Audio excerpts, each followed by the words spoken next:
ओम प्रकाश शर्मा जी। श्री हरिवंश महाराज जी। महाराज जी, आपके चरणों में कोटि कोटि प्रणाम।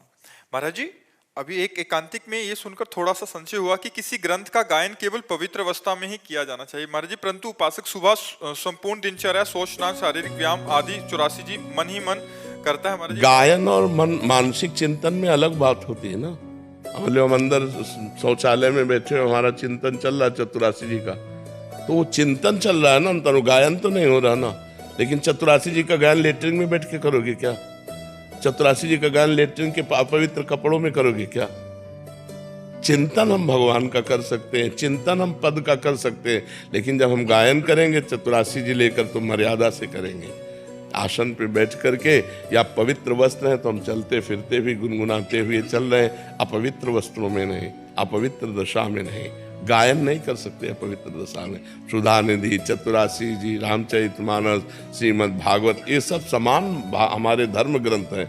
इनको पवित्र अवस्था में हम गायन कर सकते हैं, अपवित्र अवस्था में हम चिंतन कर सकते हैं। चिंतन मन के द्वारा किया जाता है, गायन वाणी के द्वारा उच्च स्वर में किया जाता है। अब पता चला कि आप शौच हुई, आप पवित्र कपड़ों में सुंदरकांड का पाठ कर रहे हो, वो सुंदरकांड का पाठ ही करने का उसमें विषय था, हमको अपवित्र दशा में सुंदरकांड का पाठ नहीं, पवित्र दशा में। हमारे धर्म ग्रंथ है, ये पवित्र दशा में इनका गायन करें, अपवित्र दशा में इनका चिंतन कर सकते हैं, अपवित्र दशा में नाम जप कर सकते हैं, लेकिन धर्म ग्रंथों का गायन नहीं। देखिए, हमने तो पादुका हम सेवा करते हैं ना, पादुका पैर के हमने तो वाणी जी को लेके हमने पद याद किए थे उस टाइम में, या फिर हमको इस वो करते हैं तो पादुका पहन के हम तो उनको याद नहीं। बाथरूम की पादुका अलग होती है। सेवा स्थान है जहाँ पे विद्यालय में हम बच्चों को पढ़ाते हैं, वहाँ पे हमने पद याद किए थे, तो हम पादुका पहन के सारी वो पादुका बाथरूम में गई? नहीं पादुका नहीं। बस शौच और बाथरूम की अलग पादुका होती है, और ऐसे पादुका का अलग अलग समय में सत्संग में उसका विवरण किया गया है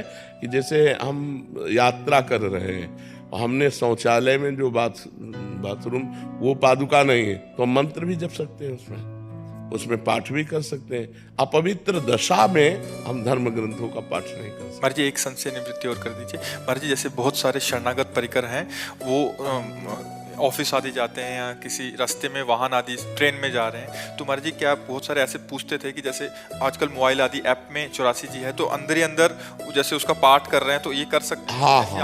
हाँ, ऐसे कर सकते हैं कि जैसे मोबाइल से देखा और अंदर चिंतन करते हुए उसको हम मनन कर रहे हैं, ये तो कर सकते हैं, लेकिन गायन के नहीं कर सकते। अब वाणी लेके नहीं कर सकते, मोबाइल में तो कर सकते हो कि यंत्र है, ऐसा कर सकते हैं। क्योंकि अब जैसे ट्रेन में कई यात्रा है या 1.5 घंटे के अंतर्गत में ये सारा पाठ हो रही है, सारा अंदर ही अंदर इसको कर लेते थे महाराज जी। ऑफिस की चेयर पे बैठे हैं या किसी बस में जा रहे हैं, तो उससे क्या होता है महाराज जी, वो पूरा। हाँ बिल्कुल ऐसे कर सकते हैं महाराज जी। एक आपने पद्मासन और सिद्धासन के लिए परसों सत्संग में बोला था कि यदि आपने किया तो कोई बीमारी भी हो सकती है। महाराज जी, अभ्यास करने की कोशिश करें आपकी कृपा से।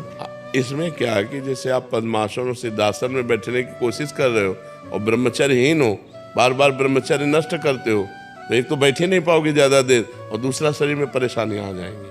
ब्रह्मचर्य को रखना जरूरी है। गृहस्थ है तो संतानोत्पत्ति के लिए ब्रह्मचर्य का खंडन करे, व्यभिचार की कहीं आज्ञा नहीं शास्त्रों में। संतानोत्पत्ति के लिए नहीं तो ब्रह्मचर्य से। ये जीवन मोक्ष के लिए मिला है, ये जीवन कल्याण के लिए मिला है, पतित करने के लिए नहीं।